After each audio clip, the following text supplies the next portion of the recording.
పవన్ కళ్యాణ్తో ఉస్తాద్ భగత్ సినిమాను ప్రారంభించిన హరీష్ శంకర్ ఎంతకు ఆ సినిమా పూర్తయ్యే పరిస్థితి కనిపించలేకపోవడంతో మరో సినిమాను మొదలు పెట్టేందుకు సిద్ధమయ్యాడు. వచ్చే ఏడాది ఆరంభంలోనే ఏపీలో అసెంబ్లీ ఎన్నికలు ఉన్నాయి. ఆ ఎన్నికల హడావిడి పూర్తయ్యే వరకు అంటే కనీసం 4-5 నెలల పాటు పవన్ కళ్యాణ్ కెమెరా ముందుకు వచ్చే అవకాశాలే లేవు. అందుకే పవన్ కళ్యాణ్తో చేస్తున్న ఉస్తాద్ భగత్ సింగ్ సినిమా కంటే ముందు రవితేజతో ఒక సినిమాను చేయాలని నిర్ణయించుకున్న దర్శకుడు హరీష్ శంకర్ అందుకు తగ్గట్లుగా అడుగులు వేస్తూ ఉన్నాడు.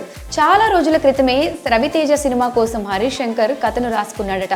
ఆ కథతో ఇప్పుడు హరీష్ శంకర్ సినిమా రూపొందించబోతున్నాడు. అయితే ఆ కథ మిరపకాయ సినిమాకు సీక్వెల్ అనే ప్రచారం మొదలైంది. పీపుల్స్ మీడియా ఫ్యాక్టరీ బ్యానర్ వారు ఇప్పటికే అధికారికంగా రవితేజ హరీష్ శంకర్ కాంబోలో సినిమాలు ప్రకటించడం జరిగింది. వీరి కాంబో సినిమా మరో మాస్ హిట్ సినిమాను ఇవ్వబోతుంది అంటూ ప్రకటించారు. గద్దలకొండ గణేష్ సినిమా తర్వాత చాలా గ్యాప్ తర్వాత దర్శకుడు హరీష్ శంకర్ తదుపరి సినిమాలను పవన్ తో చేసేందుకు రెడీ అయ్యాడు. కానీ ఆ సినిమా ఇప్పట్లో పూర్తి అయ్యే అవకాశం కనిపించడం లేదు.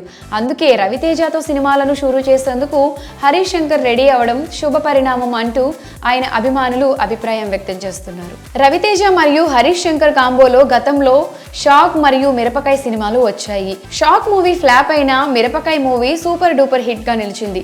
ఆ సినిమా సీక్వెల్స్ చేస్తే బాగుంటుంది అంటూ గతంలో రవితేజతో పాటు హరీష్ శంకర్ కూడా అభిప్రాయం వ్యక్తం చేశారు.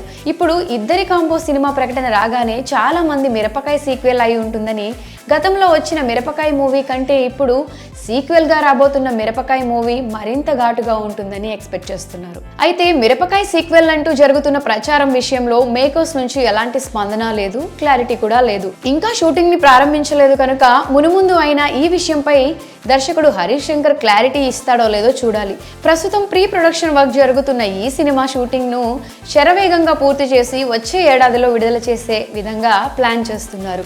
దాదాపు 10 ఏళ్ల తర్వాత వీరి కాంబోలో మూవీ రాబోతున్న నేపథ్యంలో అంచనాలు భారీగా ఉన్నాయి.